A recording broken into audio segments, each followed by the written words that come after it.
welcome to the Week 10 episode of Tossing the Pigskin. As always, I'm your host, Nate Smith. On today's show, we're going to recap Week 9 against the spread and give out 3 new picks for Week 10. Let's get to it.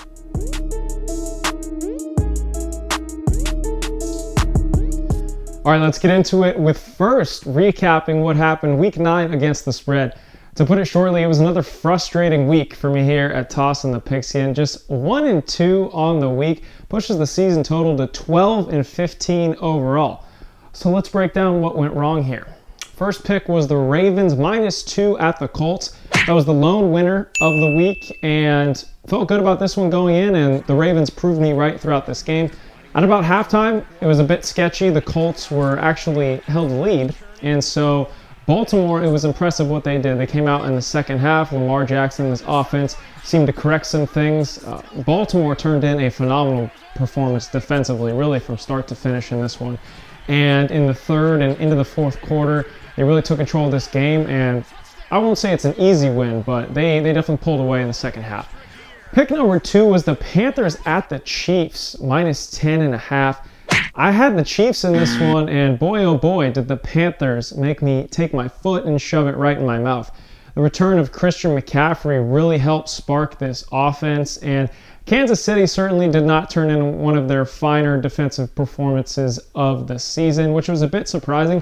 In my opinion, this is an underrated defensive unit, and I don't know. I mean, if you're the Chiefs, I get it. It's hard to get up for every single game. You're likely going back to the Super Bowl, so it's hard to not only win every game, which they've been doing with just one loss this season, but to win games by a comfortable margin. Everybody's going to give you their best shot, and I think that's kind of what we saw here. One thing I was surprised by is I thought that Carolina rookie safety, who was an undrafted free agent, Sam Franklin, who was thrust into a starting position due to an injury to the other safety, Justin Burris. I thought he was going to get picked on by Mahomes and Kansas City's offensive game plan, but that really didn't happen. He played very well considering the circumstances. Considering any circumstances, Franklin had a good game. And this defense played better than I thought it would for Carolina, and it is what it is. We lost that one. Chiefs were never really in a position to cover that one once the game started. And our third and final pick was Saints at the Buccaneers. I had the Bucs -4.5. Not going to spend too much time on this one. This was over in the first quarter. We, in the betting world, call a bet a sweat if it's close towards the end. Therefore, you might be sweating a little bit. This was an anti-sweat. This was an ice bath. Saints absolutely stomped the Buccaneers on their home turf, too. Unbelievable. Anyways, we are on to week number 10, and I'm going right back to the girl who hurt me. Give me Tampa Bay -4.5 at the Panthers. I'm sorry, I just refuse to believe that the Buccaneers don't come out and really win this with ease. I think this is a 14, 17-point win here against Carolina. Carolina is 31st in third down defense, and this Tampa Bay defense is still the strength of their team. First in DVOA, which is just an analytical term and ranking system to measure defenses and offenses, stands for value over adjustment. Bottom line, this Tampa Bay defense is still respected by everyone in the NFL community, and they should be. They got ballers at all 3 levels of this defense. They're going to impose their will in this game, I believe. You're looking at a Carolina team who, yes, has played a lot of close games, but they've still lost 4 in a row. So at some point, they're not good enough to win consistently, obviously, and that's no fault of Matt Rule, who's done a great job in what is considered a rebuild going on in Carolina right now. They've been competitive, but eventually you're going to run into a situation like this, in my opinion, an angry Buccaneers team that really knows the importance of getting one of those top seeds in the NFC and believes that they deserve that. They're obviously embarrassed by what happened with the Saints, and I think they come out strong in this one. I like Tampa Bay to win comfortably. Pick number 2. I like the 49ers +9 at the Saints. Now I know, on paper, I haven't looked at it, but I would assume that most of the public is siding with New Orleans here. And honestly, I understand why. You're looking at these two teams seem to be trending in opposite directions, in large part because of injuries, which is true. Niners are banged up on their O-line, obviously missing Jimmy G, George Kittle, their best player on offense probably. On defense, missing one of their safeties. Also been missing Richard Sherman for a while. But I will say, Defensively at corner, they've got some help from Jason Verrett, who's missed the past 2 seasons with injuries, but he has stepped in and in my opinion, is one of the front runners for comeback player of the year. He's played phenomenally this season, and I think he'll show up big time against this New Orleans team. Here's a couple interesting stats I found about this game that made me feel better about my position.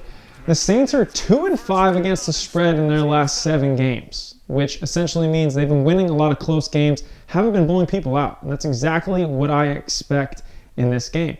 I think even with backup quarterback Nick Mullins, Kyle Shanahan loves this spot as an underdog.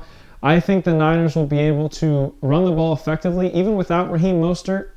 Most of this offensive line is still intact. I believe they're missing 2 starters at this point, but they still have Trent Williams, who is still one of the game's premier offensive tackles. I think if they, and Laken Tomlinson there at left guard, I think if they stay on that left side, and if that right side can just hold up just enough, I think they can go ahead and cover this game. Again, we're not talking about a win. They just got to keep it within 9, which I think they can do. Also, New Orleans is 1-5 against the spread in their last 6 games as a favorite. And they're a big favorite here, so that is an interesting trend in my opinion. And another little stat I found, which I found interesting, is the Niners are 5-1-1 against the spread in their last 7 games versus New Orleans. So I don't know what it is, but the Niners seem to play the Saints tough every time. Obviously, they're dealing with a lot of injuries. Regardless, I think this is a great spot for the Niners. Saints probably will be looking ahead against a team that's very injured. San Francisco covers the +9. And last but not least, we have the Chargers at the Dolphins. Give me Miami -3 in this one. This Miami defense has been a fun story in 2020, and a lot of that credit goes to head coach Brian Flores, who's done a great job. They're 4th in opponents' points per game and 4th in third down defense. Bringing in Byron Jones really seems to have helped take this defense to the next level. He's now across from fellow shutdown corner Xavier Howard, and they have a freaking pass rush over there in Miami. Emmanuel Ogbah just coming out of nowhere and having a tremendous season. In the past 2 games, he's had a forced fumble in each. I believe he's in the top 5 in sacks in the entire league right now, just having a great year. This team is solid offensively as well. Tua has started just 2 games so far, struggled in his first one against the Rams, but wow, did he come around. Last week versus Arizona, he looked comfortable, and he looked like that first-round draft pick that can potentially be a franchise guy, and that's what Miami is hoping for, obviously, in this scenario. Also, another important stat that I thought caught my eye was Miami is 4th in turnover margin, which means they don't beat themselves, they take the ball away, and they protect the football. At home against the Chargers team, who, in my opinion, is not going to travel well all the way to Miami from LA. That's a long way. They, too, have a rookie quarterback who's looked great. Don't get me wrong. Justin Herbert has been special, but they're really banged up on their offensive line. They're also banged up in their secondary. Been missing Derwin James, obviously, most, or I think all of the season. One of the best safeties in all of football. And then one of their starting corners, Chris Harris, is also going to miss this contest. We don't know if Joey Bosa is going to play. And Brian Bulaga and Trey Turner on this offensive line have been limited in practice so far this week. So even if they do play, they're not going to be 100% against a Miami D-line that has been playing lights out. I just like the Dolphins here for a lot of reasons. I think they win by about a touchdown. That'll do it for the Week 10 episode of Toss in the Pigskin. Appreciate everybody here who has tuned in. Please leave a comment, like, subscribe. Let me know what you want to hear about for next week's video.